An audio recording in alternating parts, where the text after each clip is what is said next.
Switch স্টেটমেন্টের example হিসেবে আমরা নিতে চাইছি ডিজিট রেকগনিশন। অর্থাৎ ডিজিট কোনগুলো না 0 থেকে 9 পর্যন্ত সংখ্যাগুলো হচ্ছে গিয়ে ডিজিট। এদের মধ্যে কোনো একটা সংখ্যাকে আমরা প্রেস করব, সঙ্গে সঙ্গে সে আমাদের আউটপুট দেবে, ওয়ার্ডে আউটপুট দেবে। অর্থাৎ যদি আমরা 0 প্রেস করি তখন আনসার আসবে গিয়ে 0 JDRO। যদি আমরা ইনপুট দিই 7 অর্থাৎ নিউমেরিক্যাল 7, তখন আউটপুট আসবে ACVEN 7 অর্থাৎ ডিজিট রিকগনিশন অর্থাৎ ডিজিট আইডেন্টিফিকেশন, ডিজিট শনাক্তকরণ।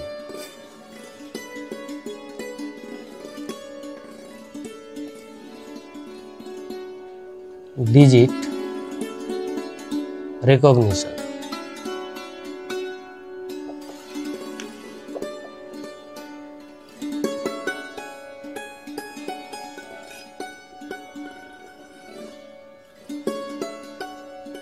অর্থাৎ 0 প্রেস করলে আনসার আসবে গিয়ে 0, 1 প্রেস করলে আনসার আসবে গিয়ে 1, লাইক দিস। 9 প্রেস করলে আনসার আসবে গিয়ে 9। এর বাইরে যদি অন্য কোনো জিনিস দিয়ে দিই, ভ্যালু দিই, তখন সে আসবে আনসার আসবে নট এ ডিজিট। অর্থাৎ যদি আমরা এখানে হয়তো দিলাম 93, যদি আমরা ইনপুট দিই তখন সে দেবে নট এ ডিজিট। কেন না 9 itself digit, 3 itself digit, but combination of 9 and 3 represents 93. 93 is not a digit. It's a number, it's an integer, but 93 itself not a digit. আমরা এর প্রোগ্রামটা করতে যাচ্ছি।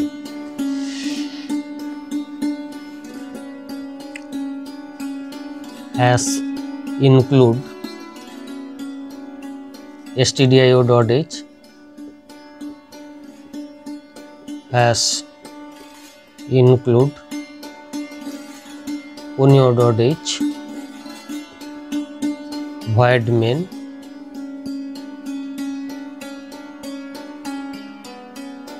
clr str। এবার আমাদের একটা ভেরিয়েবল নিতে হবে, অর্থাৎ একটা ডিজিট রিসিভ করার জন্য আমাদের একটা ভেরিয়েবল লাগবে। আমরা ডিক্লেয়ার করলাম int D.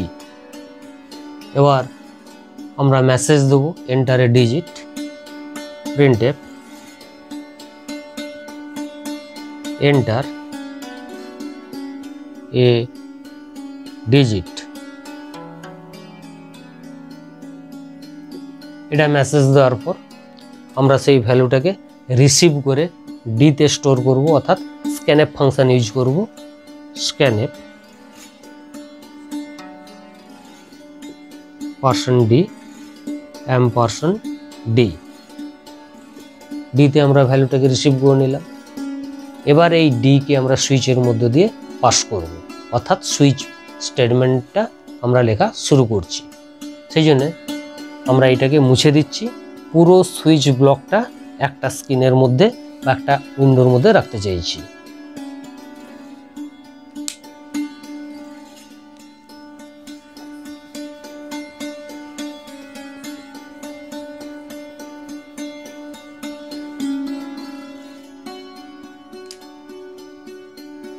Switch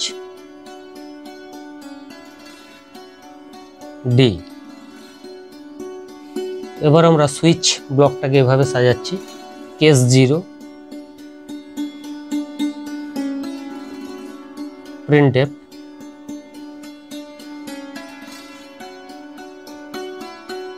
zero.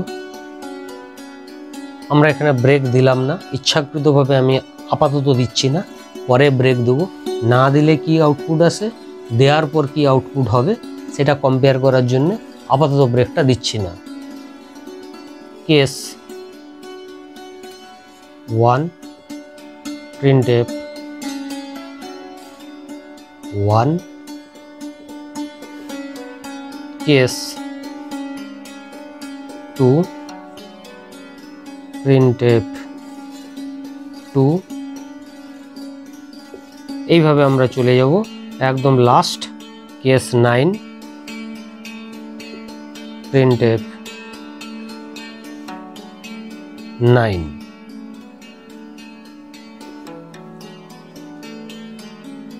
default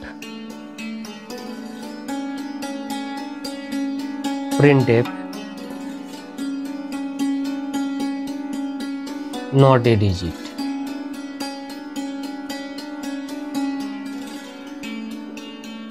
switch শেষ করলাম। ওকে, তাহলে এখান থেকে এই পর্যন্ত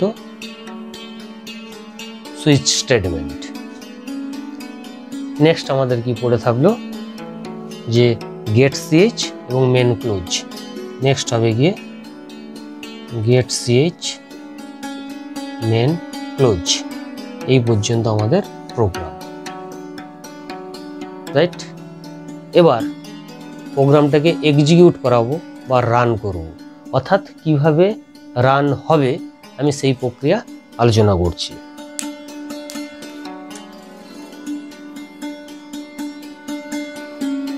মনে করি এটা আউটপুট উইন্ডো। তাহলে সর্বপ্রথম আমাদের প্রোগ্রামে আছে এন্টার এ ডিজিট, অর্থাৎ মেসেজ আসবে এন্টার এ ডিজিট। আমি মনে করি ভ্যালুটা দিলাম 2 দিয়ে এন্টার দিলাম। তাহলে ডিতে ভ্যালুটা স্টোর হয়ে গেল 2। এই সুইচের মধ্য দিয়ে আর্গুমেন্ট হিসেবে পাস হলো গিয়ে 2, ডি ইজ ইকুয়াল টু 2। তাহলে সেটা কি কেস 0-র সঙ্গে ম্যাচ করছে? করছে না। 1-এর সঙ্গে ম্যাচ করছে? করছে না। করছে কার সঙ্গে? এই 2-এর সঙ্গে। তখন আউটপুট আসবে গিয়ে 2 আউটপুট আসবে। তারপর সিমিলারলি আমরা পাবো 3, কেস 3, কেস 4, কেস 5 এবং 9 পর্যন্ত পেয়ে যাব। তাহলে আউটপুট আসবে গিয়ে কি 2, 3, 4, এভাবে আউটপুট আমরা পাবো 9 পর্যন্ত আউটপুট পাবো। কেন পাবো না? প্রথম কেস ম্যাচ করে যাওয়ার পর সুইচ আর কোনো কেসের সঙ্গে ম্যাচ করবে না, অর্থাৎ কেস ব্লাইন্ড হয়ে যাবে, কোনো কেসে দেখতে পাবে না। যত স্টেটমেন্ট আছে সব স্টেটমেন্ট কেসে এক্সিকিউট করিয়ে দেবে। তার মানে 2-এর পর আছে 3, 3-এর পর আছে গিয়ে 4, 4-এর পর আছে 5, এভাবে 9 পর্যন্ত যা আছে সব কেসে এক্সিকিউট করিয়ে দেবে।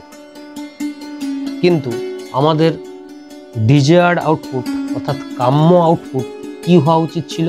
কেবল হওয়া উচিত ছিল গিয়ে 2, এইটা হওয়া উচিত ছিল। কিন্তু আমরা পেয়ে গেলাম 2, 3, 4, 5, 9। এটা এক্সপেক্টেড নয়, এটা আমাদের কাম্য নয়। তাহলে এইটাকে আটকানোর জন্য আমাদের প্রতিটা কেসের আন্ডারে ব্রেক স্টেটমেন্ট আমাদের দিতে হবে।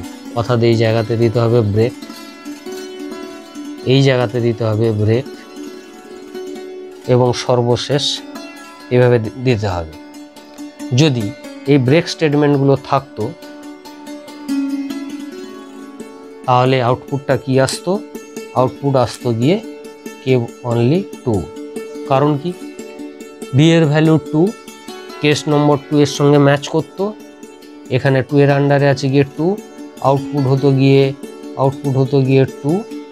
তারপর ব্রেক মানে এই সুইচের পর যে স্টেটমেন্ট এখান থেকে জাম্প করে যেত গেট সিএইচে, অর্থাৎ আউটপুটটা হোল্ড করতো। তারপর কোনো কি প্রেস করলে মেন ক্লোজ হয়ে যেত, প্রোগ্রাম ক্লোজ হয়ে যেত। এবার যদি আমরা ভ্যালু দিই, এখানে যদি দিতাম ভ্যালু 2 এর পরিবর্তে যদি 7 দিতাম তাহলে আউটপুট আসতো গিয়ে 7। আমরা যদি ভ্যালু দিতাম 17 তাহলে আউটপুট আসতো নট এ ডিজিট। কেন নট এ ডিজিট? কারণ 17 কিন্তু ডিজিট নয়। 1 একটা ডিজিট, 7 একটা ডিজিট, তাদের কম্বিনেশন মেক্স অ্যান ইন্টিজার। একটা ইন্টিজার তৈরি হয়েছে, অর্থাৎ 17 একটা integer, but itself not a digit. Digit কোনগুলো? 0 থেকে 9 ডিজিট। তাহলে আর্গুমেন্ট হিসেবে যদি এখানে 17 পাস হতো অর্থাৎ ডি এর ভ্যালু 17 হতো, তাহলে কোনো কেসের সঙ্গে ম্যাচ করতো না। তাহলে কোনো কেসের সঙ্গে যদি ম্যাচ না করে তখন ডিফল্ট এক্সিকিউট হবে। ডিফল্টের আন্ডারে কি মেসেজ দেওয়া আছে? Not a digit. তাহলে আউটপুট আসবে গিয়ে নট এ ডিজিট। হয়ে গেল। এবার এই সুইচ সম্পর্কে আরও কিছু ইনফরমেশন তথ্য দেওয়ার দরকার আছে, সেটা আলোচনা করছি।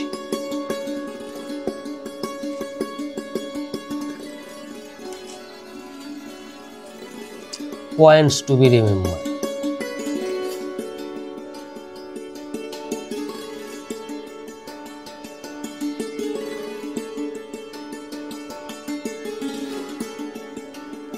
তাহলে প্রথম নম্বর কোয়েশ্চন, এখানে কেস নম্বর 0 দেওয়া আছে, তারপর 1 দেওয়া আছে, তারপর 2 দেওয়া আছে, এমনিভাবে 3, 4, 5, 6, 7, 8, 9 পর্যন্ত পৌঁছেছি। প্রশ্নটা এই যে কেস নম্বরের যে একটা অর্ডার ফলো করেছি, 0, 1, 2 একটা সিকোয়েন্স বা একটা অর্ডার ফলো করেছি, এটা কি বাধ্যতামূলক? অর্থাৎ আমরা কি এমনভাবে সাজাতে পারতাম, প্রথমে লিখতাম হয়তো কেস 7, তারপরে দিতাম কেস 5, তারপরে দিতাম কেস 9, তারপরে দিতাম কেস 0, এইভাবে যদি র্যান্ডাম অর্ডারে কেসগুলোকে সাজাতাম তাহলে কি কোনো ভুল হতো বা কোনো এরর আসতো? Answer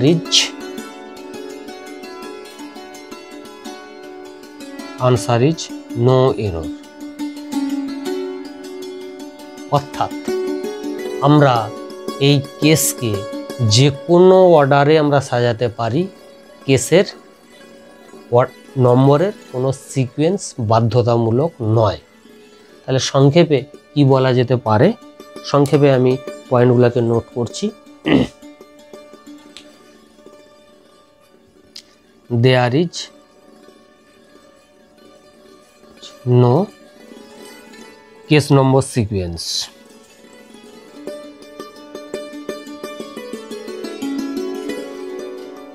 or case number sequence is not mandatory. More better, case number sequence is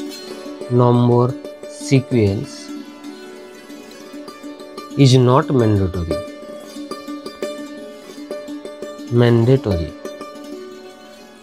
Correct? তাহলে এটা গেল 1 নম্বর পয়েন্ট। দ্বিতীয় নম্বর কথা, যে এই যে কেস নম্বরগুলো কন্টিনিউয়াস, 0, 1, 2, 3 এভাবে কন্টিনিউয়াস। আচ্ছা, এইভাবে কি কোনো কন্টিনিউটি ফলো করার দরকার আছে?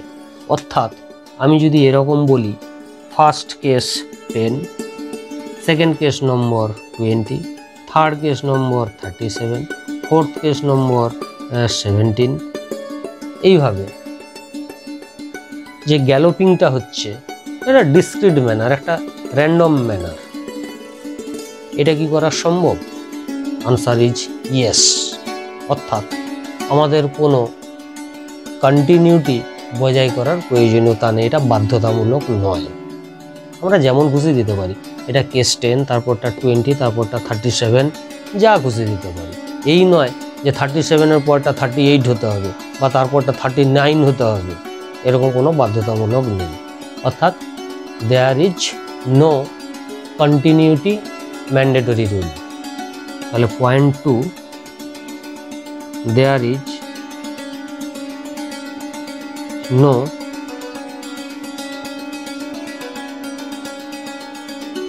ম্যান্ডেট।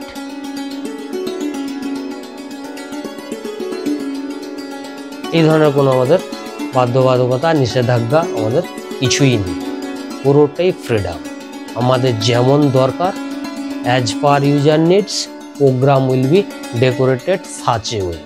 আমরা যেমনভাবে প্রয়োজন বোধ করবো প্রোগ্রামকে আমাদের নিজেদের মতো করেই ডেকোরেট করব। Third important question, is it mandatory to declare break? এর আনসার তোমরা অলরেডি পেয়ে গেছো। যে ব্রেকের কোনো বাধ্যবাধকতা নেই, আমরা দিতেও পারি, আমরা নাও দিতে পারি। তবে দিলে কি ঘটনাটা ঘটবে আর না দিলে কি ধরনের একটা ম্যাসাকার ঘটবে, কি ধরনের একটা ডিসঅর্ডার ঘটবে বা কি ধরনের ভায়োলেশন ঘটবে, সেটা কিন্তু আমি অলরেডি আগে আলোচনা করে দিয়েছি।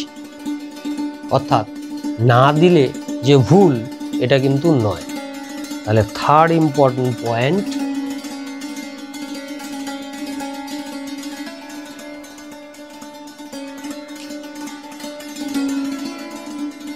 break statement is not mandatory.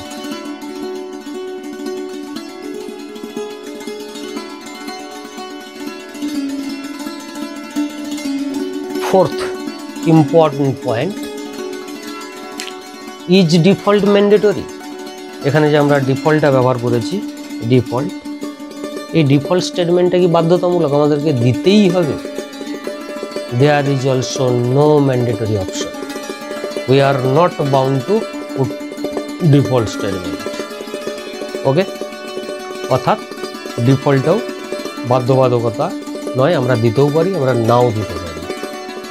তাহলে case 4,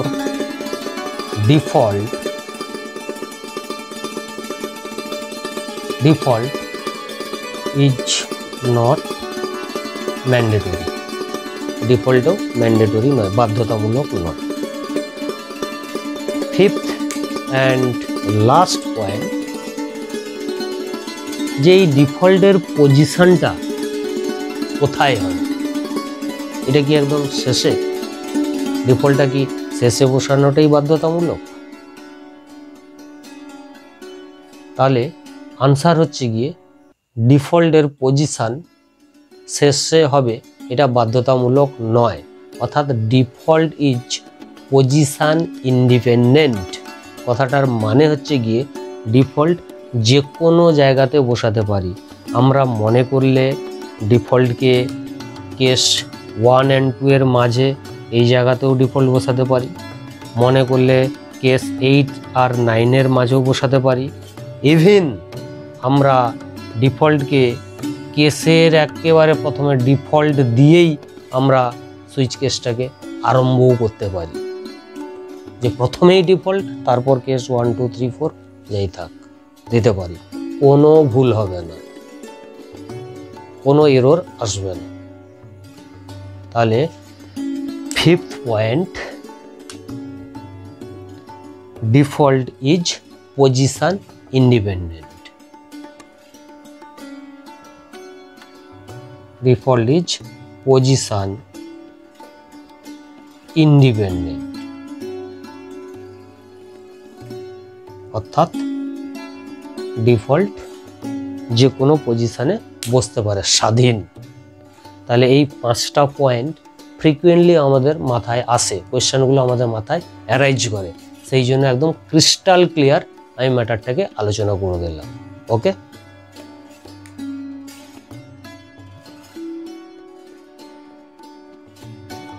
programme title, digit recognition using switch statement. Header ফাইলগুলোকে ইনক্লুড করলাম, অর্থাৎ #include_stdio.h এবং #include_conio.h। এবার ভয়েড মেন দিলাম, ক্লিয়ার স্ক্রিন দিলাম, CLR শেয়ার। এবার একটা ভেরিয়েবল ডি নিলাম, যেখানে আমরা ডিজিটটা রিসিভ করব। মেসেজ দিলাম এন্টার এনি ডিজিট, সেই ভ্যালুটা ডি এর মধ্যে স্ক্যানআপ করলাম। এবার ডি এর ভ্যালুটা সুইচ কেসের মধ্য দিয়ে পাস করিয়ে দিলাম। এবার আমরা কেস 0 থেকে কেস 9 পর্যন্ত লিখে ফেললাম, এমনকি ডিফল্টের আন্ডারেও আমরা মেসেজ দিলাম নট এ ডিজিট, এবং প্রতিটা কেসের আন্ডারে করসপন্ডিং মেসেজ আমরা প্রিন্ট করে দিলাম। অর্থাৎ যদি কেস 8 কনসিডার করি তাহলে আউটপুট আসবে 8, যদি কেস 7 কনসিডার করি তাহলে আমাদের প্রিন্টএফের মধ্যে ওয়ার্ডে লেখা আছে 7। এখন এই প্রোগ্রামে আমরা প্রতিটা কেসের আন্ডারে ব্রেককে অফ করে রেখেছি, অর্থাৎ কেস 0-র আন্ডারেও ব্রেক অফ, 1-এর আন্ডারেও ব্রেক অফ, এমনি করে ক্লাস কেস 9 পর্যন্ত আমরা সমস্ত ব্রেককে অফ করেছি। কেন করেছি না, যদি আমরা প্রোগ্রামটাকে রান করাই এবং ইনপুট দিই 0, তাহলে আউটপুট আসবে 0 থেকে 9, এমনকি ডিফল্টের আন্ডারেও যে মেসেজ আছে নট এ ডিজিট সেটাও প্রিন্ট করবে। আমরা প্রোগ্রামটা রান করছি, আমরা ভ্যালু দিলাম 0, তাহলে আউটপুট আসবে 0 থেকে 9 এবং ডিফল্টের আন্ডারে নট এ ডিজিট, তাহলে আউটপুট 0 থেকে 9 পর্যন্ত আছে, এমনকি নট এ ডিজিট আছে। এবার আমরা সমস্ত ব্রেক স্টেটমেন্টগুলোকে অন করে দিলাম।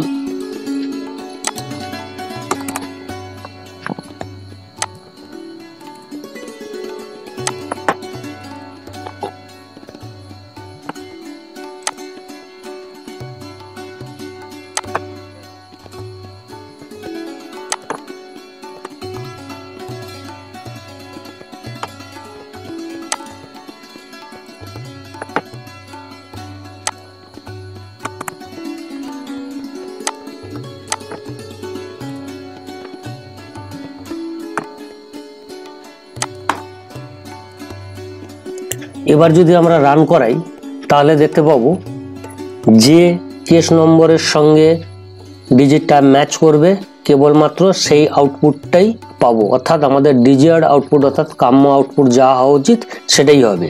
রান করছি, আমরা মনে করি ভ্যালু দিলাম 7, আউটপুট আসবে 7। আবার রান করছি, আমরা ভ্যালু দিলাম 9, আউটপুট এলো 9। আবার রান করছি, আমরা ভ্যালু দিলাম 2, আউটপুট এলো 2। আবার রান করছি, আমরা ভ্যালু দিলাম 67, আউটপুট আসবে not a digit, not a digit. এবার এখানে দেখা যাচ্ছে কেস নম্বরগুলো একটা অর্ডার ফলো করেছে, অর্থাৎ কেস 1, তারপর 2, তারপর 3, এভাবে 9 পর্যন্ত। আমরা যদি কেস নম্বরের অর্ডারটা চেঞ্জ করি, অর্থাৎ আমরা কি করলাম, কেস 4 থেকে 5কে আমরা অন্য জায়গাতে বসিয়ে দিলাম, 8 আর 9-এ বসিয়ে দিলাম, মাঝে বসিয়ে দিলাম।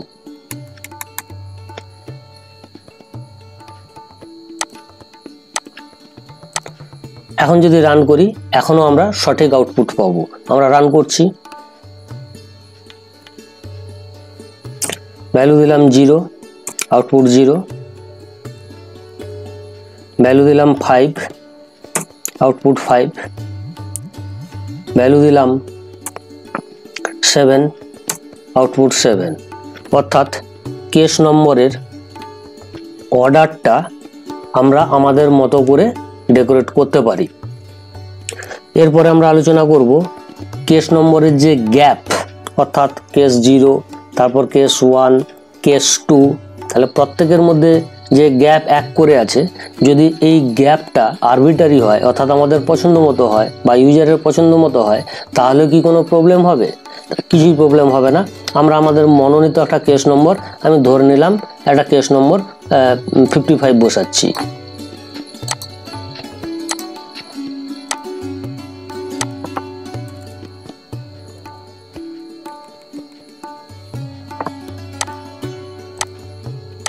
আমরা এখানে বসিয়ে দিলাম 55, তাহলে এখানে আউটপুট আসবে নট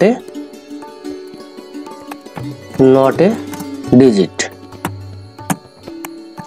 এখন যদি আমরা রান করি এখনো আমরা সঠিক আউটপুট পাবো। রান করছি,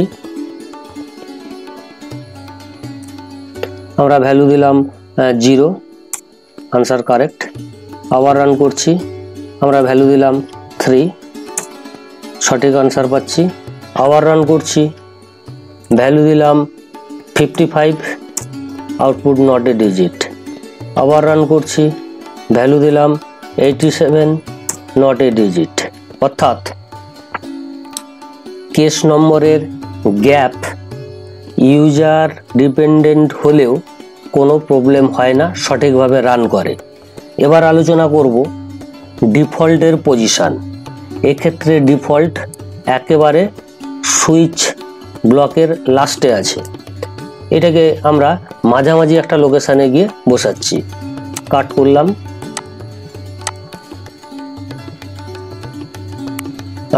8 আর 4-এর মাঝে বসিয়ে দিচ্ছি।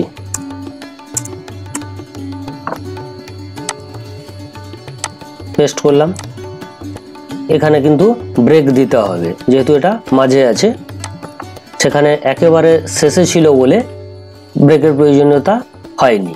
এক্ষেত্রে যেহেতু মাঝে আছে, ব্রেক দিতে হবে। রান করছি। 1 দিলাম, আউটপুট 1। 9 দিলাম, আউটপুট 9। রান করলাম। 54 দিলাম, নট এ ডিজিট।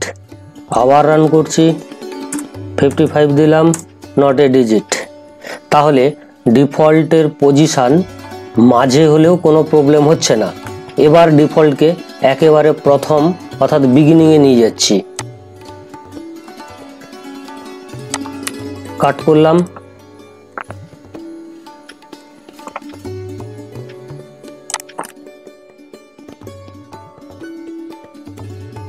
এখানে পেস্ট করলাম। এবার রান করছি। 0 দিলাম, 0। 3 দিলাম, 3। 9 দিলাম, 9। 10 দেবো, নট এ ডিজিট বলবে। আবার রান করছি। 89 দিলাম, not a digit, not a digit.